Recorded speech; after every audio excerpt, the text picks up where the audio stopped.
Good evening, friends from around the world. It's Formula One fanatics, and with me this evening is Mustafa Jinodo and Beardo Banjoko. You guys are very welcome. Today we are doing the post practice show of the Monaco Grand Prix, the 70th edition. Mustafa, you can kick it in from here. Thank you, everybody. So we're global sports Formula One fanatics coming out of Lagos, and we give you the stories that nobody else gives you. So today we're going to focus on a new scoop that we have, which is that starting from China, the track started to get more technical. Then by the time you get to Imola, it gets more technical again. Now we're in Monaco, which is very difficult. And in Europe, the Very, very tracks are technical. challenging. Yeah. Yeah. And I've been noticing that Verstappen has been struggling ever since China, where he hit the cones. Then he only won by zero point 0.7 seconds last race. And I think part of the problem is, and I'm going to ask Bjorn about this, is that as the tracks get more technical, it's not the orientation of Red Bull. Red Bull is aerodynamics. Aerodynamics deals with straight out performance. So Red Bull does well on performance tracks, which is okay. And they're going to still go back to Asia later on in the year where tracks are all out performance. But right now in Europe, you're going to see Ferrari do very well and McLaren in between. I think McLaren is somewhere in between. And also Verstappen, he's still young and he hasn't spent a lot of time driving on technical tracks like this. So he's going to struggle a little bit. And also the Red Bull car is tuned up very high, so that the higher it's tuned up, the more volatile it is. You have to take more risks, but you can win, but it becomes more volatile. What do you think, Biodun? Yeah,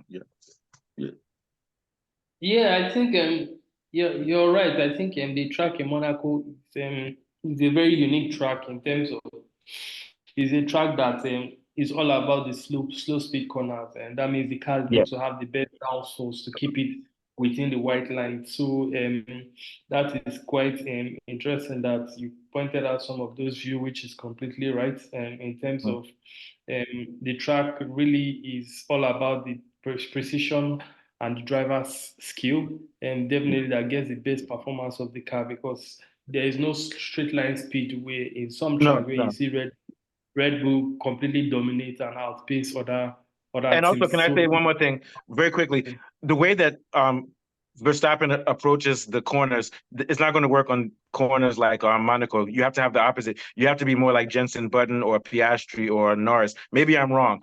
I think only Hamilton and Alonso are able to muscle the car and do that because they have experience. What are your thoughts, Bill, because you're our technical wizard? Yeah.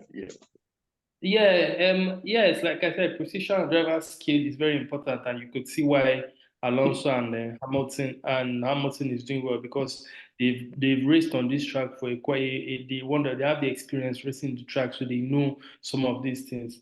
And the track is also one of the slowest track in the F1 calendar, and it's not a wide track in terms of making overtaking quite easy. It's quite a small track, and it's just 10 meters wide, and overtaking is always quite difficult. Sorry to interrupt you. Can I say one thing though? I think Lewis Hamilton and guys like Senna are good enough that they can even use aggro on a track like that and go faster than other people could on that type of track. But at the end, it may not be tenable. But you don't understand what I'm trying to say. It's a slow speed track, but someone like Lewis Hamilton can go a little bit faster than other people on that. What do you think? Sorry to interrupt. Yeah. When we say the slow speed track, we mean there's less straight line speed, there's less curve speed. It's just one curve into another curve into another curve. So definitely there's no full But can I race also add pace. one thing? Because it's such a narrow track, you also have to drive slower and use your brakes more and things. But continue, sorry. More. Yeah. So I think the track is also quite interesting that it's one of those tracks that strategy tends to play a significant part in terms of pitting and being obstructed by the other things in terms of hold up, as well as it's one of the most dangerous tracks where you tend to see accidents, red flag, crashes, virtual safety cars. So it's going to be it's going to be quite interesting. What's that place? There's one part of Monaco though where a lot of cars spin, but there's enough space for them. Is it for them? Yes. I think that's around turn 3. That place is crazy, but you have enough space so that you don't damage. But one more thing before we go to a Falabi. The thing about Monaco, I forgot what I wanted to say. Oh, so the tire man. No, so here's the problem. People say, "Oh, you can't pass," but in Monaco, there's likely to be people who crash, and there might need to be safety car, and that's where people can get an advantage if they don't come out in qualifying in P1 or P2. What do you think, Biodun. Yes, yes, yes. Yeah, you're right. I think that's why strategy comes into play because Monaco is one of the circuits that strategy really comes into play, and due to unforeseen circumstances, for instance, red flag and crashes, safety car, full safety car, virtual safety car. So definitely, strategy tends to come into play, and pole position might not really be Yeah, an advantage on the track. So you're right, and I think it's something that we also expect to see on race yeah. day. But let's see how qualifying goes first. Yeah, so this is very great. And as projected, so I'm going to go to Afolabi. As projected, everybody knew that Ferrari, for the past two races, they've had the fastest car. They just weren't able to capitalize it. And they're doing well. Leclerc is doing well. And I think that Monaco will fit Leclerc because he's not an all-out speed demon. But he's going to have to do well in qualifying. So we're going to go back to Biodun. But first, what are your thoughts on that, Afolabi? Yes, you guys are quite spot on. The Monte Carlo track is the shortest in the entire championship, it's about 3 kilometers. Also, like Biodun Yeah, rightly mentioned, he has the lowest average speed due to his winding nature. There's something yeah, that I feel drivers, I get some tune-ups that they might have to do to their cars, like the turning radius of the steering because of some tight corners, especially at turn 6. So, and yeah, all this would contribute to another important factor, which is the tires. yeah, yeah. It's not a track that is very aggressive on tires. So I think I don't know whether it's Pirelli still supplying the tires, but they might just have to It's supply the Ferrari. softest. Yeah, I Have made a to mistake. So I made a mistake because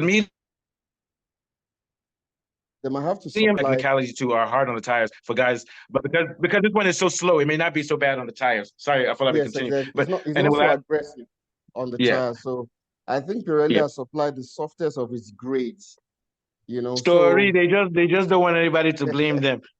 yeah, because But Pirelli, the but temperature in Pirelli can't Monaco, help us in Abu Dhabi, where it's hot. It's hot, yeah. yeah. So thank you, Father. Beside the cut, but building. So what do you think? So this track will have less worries about tires. Is that what you think? Also, yeah, yeah, No, I think if you see during free practice, actually they want to go into yeah. And also they have to worry about the rain and stuff you like see that. it But go several on. Sorry. activities, but I think one thing we've known is that there's going to be tweaked tire options, soft and medium. So those are some of the Yeah, tire options these teams are looking at yeah. using during But the I think race. maybe you're wrong because you're the technical guy, Peter. I think tire issues will be more for Hamilton and Alonso, who are going to be harder on the car in general. Yes, so the tire would tend to wear down earlier if they But push but but too much. but for Leclerc and Norris and Piastri, they're gonna love this because those guys are already smooth and they're able to. So and that's one of the things. So moving forward, what other thoughts do you have about that building like with the tire and with the setup of the track? Who do you think coming into the qualifying is going to have an advantage? Oh, yeah, continue. I have a point after that. Go on. Sorry. Yeah, I think one team I think would have an advantage aside the experience too of Hamilton and Alonso is the Ferrari. The man from Monaco, Charles Leclerc, is racing his home race. I Yeah. know that Ferrari is going to be competitive on this track, and they've Yeah. also come into this track with some upgrade package around the rear wing and the Yeah. TRS device, which will help with stability. So we know that in Imola they upgraded some part of their cars in Yeah. terms of the rear suspension, the engine cooling, um, which helps the energy airflow. And so I think some of the massive upgrades will be coming into the race would also be very impressive. I think one thing Ferrari has said is that they'll be coming with upgrades going Yeah. into every race week. And Yeah. Yeah. Mercedes too has also said then that they are going to be coming into upgrade with this race, and they are going to be going into every race till their Yeah. home race Silverstone with upgrades. So it's quite impressive that some of these things are ready to just push out all their upgrades Yeah. and try to challenge because Mercedes are aware that their pace is they are falling way behind the three Yeah. McLaren, And I Ferrari, and think Red Bull. So they need I to think know Europe. exactly where they are if they are Yeah. catching up or not. Thank you. And Ferrari tends to be a racing team and traditionally Europe. And I think the European part of the Formula One season, you're going to see them cut some points. But I think because McLaren is around, Ferrari will not Leclerc can't put a challenge on Verstappen. What I mean is that McLaren will also take points away from Ferrari. So I still think Verstappen will win the title, but I think during this European grid, we're going to see Leclerc win at least once, and we're going to see Lando Norris win one more time, and hopefully we'll see Piastri win within the European stretch. And I think that's going to happen. But I do think so. Before I go to my next point, what do you think, Bjorn? Yeah, I think you're right. You see Max complaining bitterly during free practice, and in free practice one, he complained that the car is on a knife edge, and he said knife edge. You saw it too. That was what, and that's what prompted me to say, but the car is also dialed up a lot, and so it's a knife's edge. But they always say that when the car is on a knife's edge, if you can manage it, you'll beat everybody. But you can also end up in the corner. You can end up in the wall. You continue building. And in free practice, we also complained that the car was bouncing quite a lot, like a kangaroo. So, and it was giving him headache. So, I think Red Bull has actually not gotten the balance of the car right yet. But I would say one more thing. I think that the fact that Verstappen came fourth in P2 shows that he's getting a quick learning grade, because he struggled more in Imola.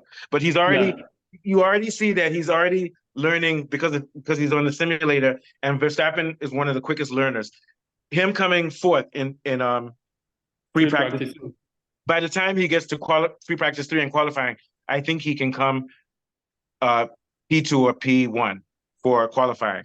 But I think he might come P2 because even though he's learning, this is not the track for his car. What do you think, Bjorn? Yeah, I agree. But we also should not forget that Max actually got pole last year, so he has done it before. He can do it.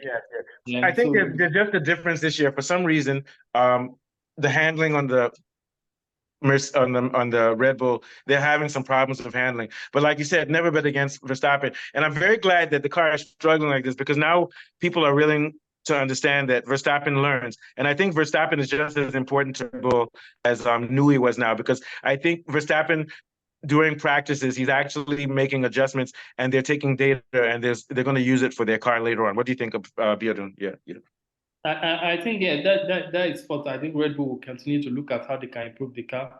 Definitely, I see them also competing very well in tracks that would definitely favor them. We know not all the track on the circuit is like Monaco. And my prediction is that by the time Verstappen is 27 or 28, there'll be no track that he can't dominate. I really think that that's what's going to happen. So, what are your thoughts, Afolabi? How do you see what do you think is going to happen in qualifying? Give us who you think will be your top 4 for qualifying. Yeah, basically, like you rightly alluded to, the Monaco Grand Prix, the circuit is very, very challenging, which makes for very, very difficult overtaking, making the qualifying the most critical session of the weekend.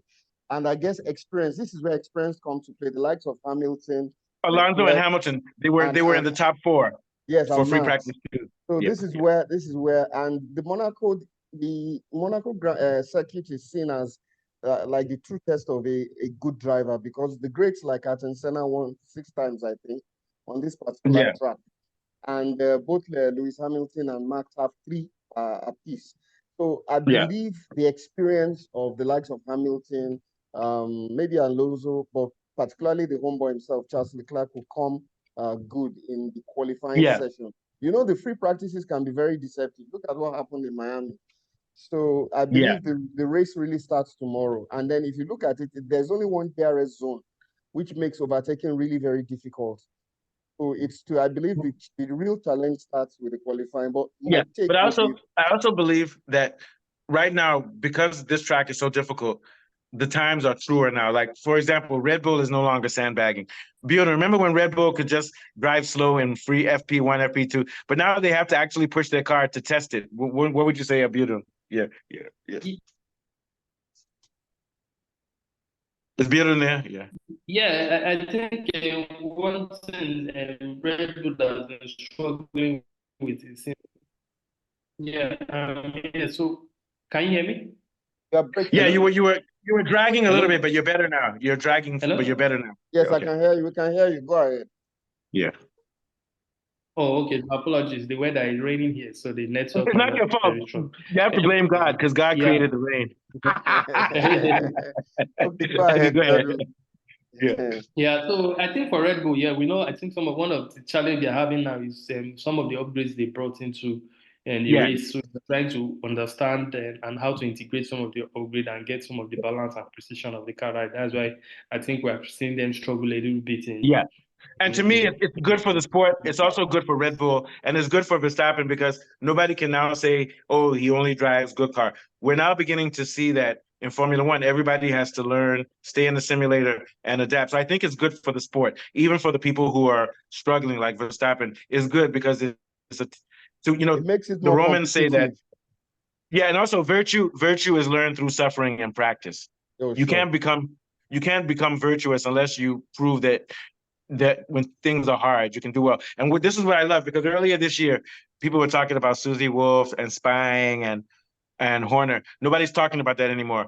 Formula One is beautiful now. We're actually in a golden age. What do you think, Afolabi? Then we'll go back to Biodun. Okay. I agree with you. It's actually better now. There are a lot of upgrades and a lot of technologies going into it now.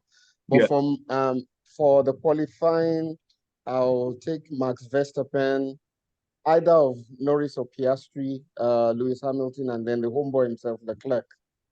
Okay. Yeah. So you're putting Leclerc down. I'm gonna go on. I'm gonna say it's gonna be difficult. I think Verstappen will get Q1 again, but it's gonna be difficult. And I think Leclerc will be behind him. And I think that third might be Norris or Piastri, and the fourth could be Hamilton or Alonso. Alonso and Hamilton will come at least top six in Yes. qualifying. So, what are your views on this of Biodun? Yeah, yeah. Yeah, I think qualifying is going to be quite interesting. I think it will be quite difficult to say who would definitely Yeah, and perform. also I think Verstappen may very well come Q2 or three. We never know. Yes. But I'm just thinking. I'm taking your view. Sorry to interrupt. Your view is that we should never bet against Verstappen, but we have to remember it's only the qualify. Yeah, if Verstappen doesn't come Q1, he's not going to win the race. Continue. I Yeah. like him so If he much doesn't because come he knows how to P1. drive under pressure.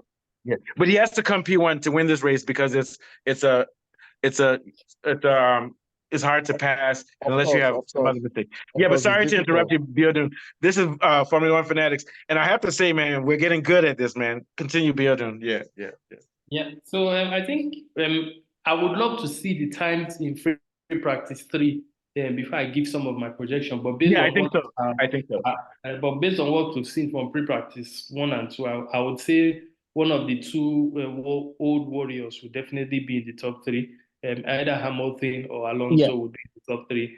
yeah. I think Leclerc will also be in the top three. I think it's going to be Max, Leclerc, and either Hamilton or Alonso in the But Yeah. top three. is And you're FP3 over yet? no, tomorrow, No, tomorrow, no. before Oh, qualifying. okay, It'll be tomorrow. okay, Okay.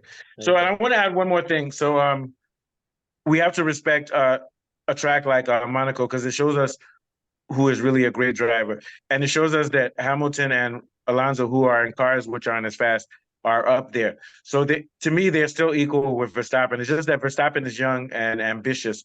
So I think his time is coming. We have to remember he's only 24. When Lewis Hamilton came into Formula One, he was 22. When Verstappen came, he was 17. Yeah. So That is really any young. thoughts? Yeah, yeah, very young. And trust me, they're gonna start getting them younger. So let's go back to Beatrice. Let's talk about Tsunoda. Tsunoda, I don't think he's gonna go to Red Bull. They're talking about Piastri going to Red Bull or Audi next year. If Checo messes up, now it's time. Checo can't mess up anymore. He needs to start getting some points for Red Bull. What are your thoughts, Beatrice? Yeah. Yeah, I think I heard some rumors that Sainz is also looking at signing with Audi. So, and the Audi Sorry, I team, made a you know, mistake. I made a mistake. I didn't mean Piastri. I meant Science. and Science okay. is, I keep because you know what it is. I think Piastri is a Italian name. Science is German, but I just those names are so exotic. I just make the mistake. I meant to say Science. Science could go to Audi or Red Bull. So I think, and I want to be fair, like you said, they haven't been fair to Checo, but he made some mistakes last race too. He's making unforced errors, but I think it's because he's frustrated about his role in the team. What do you think, Biodo? Yeah, yeah, Yeah, I think you're right. Like we discussed in previous episodes on the show, I think the pressure is beginning to get to him, and he needs to deliver in Monaco.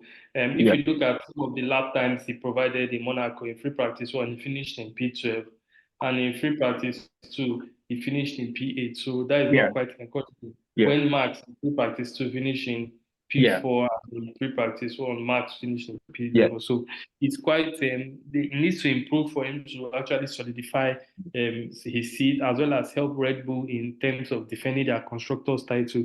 We know Max definitely would single-handedly deliver his drivers' championship for himself, but and what Red Bull will be looking forward to is seeing that constructor that with McLaren and Red Bull, Ferrari breathing down their neck. Yeah, because right now it looks like McLaren or Ferrari could win the constructors. Right now, it's looking like either one could win the constructors, even if Max.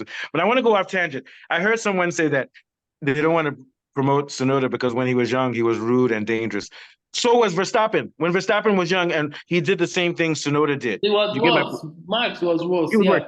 I'm not saying it's because of racism. What I'm saying is that Formula One, if you're not from England or Belgium or any of the European countries, then it's difficult. Yeah, I don't think it's about race. It's very difficult to break through at the top because they were saying that Tsunoda was rude and he was dangerous. Max was worse. That's just the truth.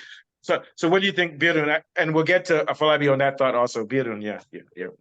Yeah, I know Yuki is a fantastic talent. I don't know why. Yeah.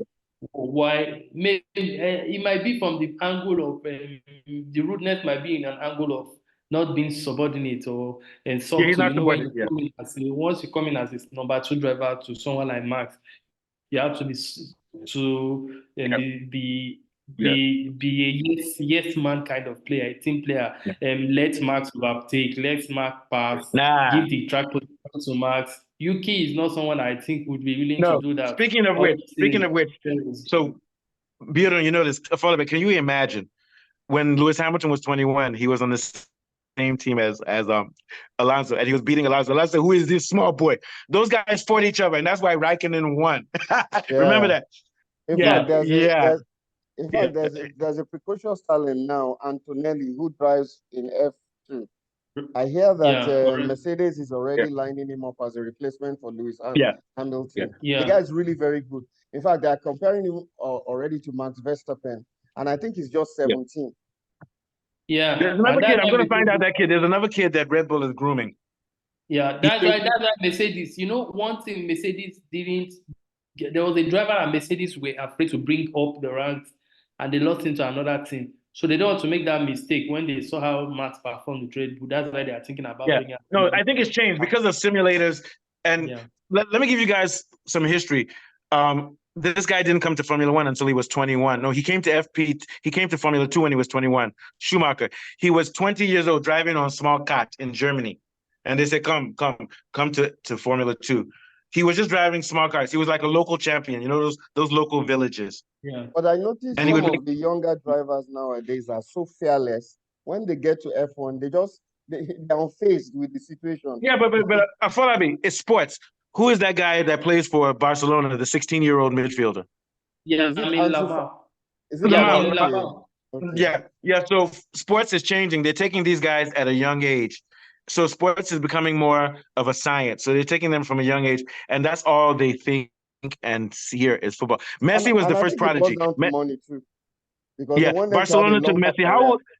Yeah, Barcelona took Messi when he was like 6 years old. So sports has changed. Yeah. Now I'm going to switch over quickly because I want to ask you something, Birun. Sainz, I don't believe he should go to Red Bull because if he goes to Red Bull, they're going to make him be number 2. That's all I have to say. Go ahead. Anybody going to Red Bull is going to be number 2. So whoever is going to Red Bull should be at peace that he's going to be number 2. Yeah, but I think Sainz, he has a dilemma because there are no teams available for him. He can either go to Audi. I think he also goes to Audi. But if he goes to Audi, he'll be number 1, but he won't be competitive. But I think it's better for him to go to Audi and be number 1 there. Like Bottas. Bottas is number 1 where he is now. Than to stay on a team where you're being subverted. Yeah, what are your thoughts, Birun?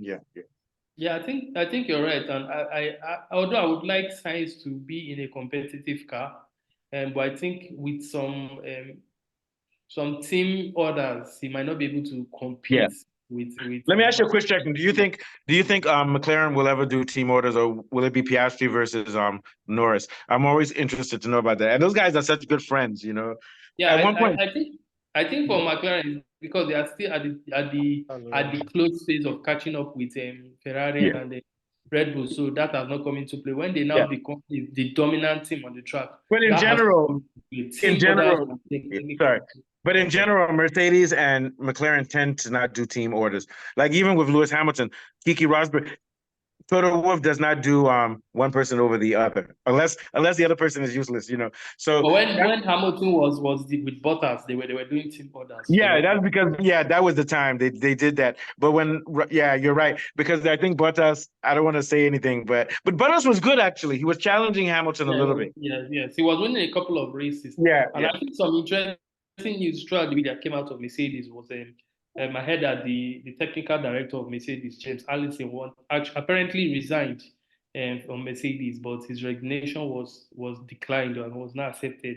He replaced Mike Elliott, who designed the Yeah. W14, You know the what happened? W14 and You know what 13. happened? You know what Yeah. happened? Susie Wolf came to his house and said, Joe, don't leave. Boo." So he replaced Mike Elliott. So I think some of the challenge that the W15 is facing is the lack of correlation between what is they are getting in the simulator and what is Yeah, well, happening on track. I was And with the recent budget cap, Mercedes cannot adjust some of those issues so and address Beto, some of those here's what problems. I heard. Because they can't rely Mercedes on was so data far. from the simulators. Yeah. So quickly, what I heard was that when Lewis Hamilton won like 4 or 5 in a row, Mercedes became lazy and they just said, "Oh, we have a good engine." And they didn't make preparation for the rule changes again. And they have never recovered from that. What do you think, Beto? Yeah. Exactly. That is it. I think you are spot on. And most times when that happens, they tend to pump in a lot of money into development. I think there was a year that Mercedes almost spent £500 million to develop But it was wasted. a Yeah. brand new car. So, Yeah. but now that there are new regulations and new laws, there's a spending cap of 135 million. So you can on in previous years you could see Mercedes would have, as they are struggling now, they would just go and rebuild a new car from scratch all over again and sort out their problem. But now Yeah. there's a financial limit, like in football, they have the financial fair play rule.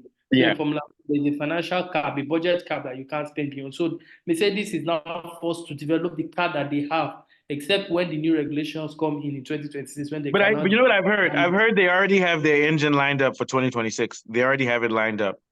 Yeah. Yeah, probably. Yeah, Yeah. that's good Yeah. too. But so I think they may get a leap because once you change the specs and everything, the engine becomes more important because right now Red Bull is trying to win now and McLaren is trying to win now. So they're not developing based on the rules then. But if I think Mercedes has accepted that they're going to lose for 2 years or so, and then they'll just. But I think they're focusing on 2 years ahead. I might be wrong. Yeah. All of this is conjecture. No, I think you're right because that's why you could see the reason and logic why Lewis Hamilton has to leave because age is not on his side. He needs to win that one more world title Yeah. now. In the And next also 2 years. he'll have the car now. He'll have the car. If I were Lewis Hamilton, I would just start doing simulator with Ferrari now and forget about this season. But let me say why he won. Lewis Hamilton is also a warrior. He's a warrior, and he's proven it because he's in the top 3, top 4. He came first in FP1 free practice, so it shows he still has a fighter spirit. He's a fighter, and we have to honor him. We just have to tell him. I just have to tell him stop going for modeling shows and stuff. The guy has a life. Don't mind It's me. I'm not just like jealous. Max Verstappen that's just a robot. Yeah. The guy No, has a Lewis Hamilton is like David Beckham, fine boy. He I'm likes good. fashion. He's a fashionista. Yeah. yeah, And also so one thing I like about Lewis Hamilton, very quiet guy, very polite, and very introspective. I like him very much. So Yeah. you guys, this is a very great show, but I think we can quit now. I I had think we time have about management 5 minutes. problems. I think we have 5 minutes Oh more. yeah, we did. But this was a very good show. So I'm gonna let last thoughts Abiodun, and then Afolabi will take us out. Okay. Yeah. Last thought, I think for Ferrari needs to win this. Need to win this Yeah, race this is because do or die for Leclerc, and he has the car. yeah, this is do or die for Ferrari. I said I will never bet against Max. I've learned my lesson. But if Leclerc does not deliver pole or win this race, it's a serious problem, and I think Ferrari need to think of other And if alternatives that to keeps bring back happening, a race win this yeah, year. if that keeps happening, they may put Lewis Hamilton on the front next year when he goes there. Because also it'll be a good story for Formula One. So thank you, Bearden. So Afolabi, you're gonna close this out. I'm not gonna jump in anymore because you know me, I like to Yeah. talk. We'll be here for another 15 minutes. Okay. So Max Yeah. Verstappen for me is favored for pole and eventual win. But I expect a strong performance from Lando Norris and Oscar Piastri, as well You're as not giving Ferrari and Leclerc enough credit, though. But go on. Sorry. Leclerc as well, Yeah. and maybe one of the old workhorses like Fernando Alonso. And Yeah. it's on this note that we're rounding up this show today. Biodo and Mustafa, it's been a wonderful evening. So we'll join We might be back tomorrow because I don't have tomorrow work in the evening. for Maybe the at 8 post o'clock we can qualifying do post qualifying. for post qualifying tomorrow, and then the race on Sunday. So do have a wonderful weekend. Bye, guys. Okay, thank you. And like and subscribe to Formula One Fanatics. We always give you a different story. But we always have to say, Peter Wolf, we'll see you tomorrow. Not Peter Wolf, Peter Windsor, we'll see you tomorrow. Like, Bye-bye. share, subscribe. Share, please. Share, guys. Share, guys. Please share.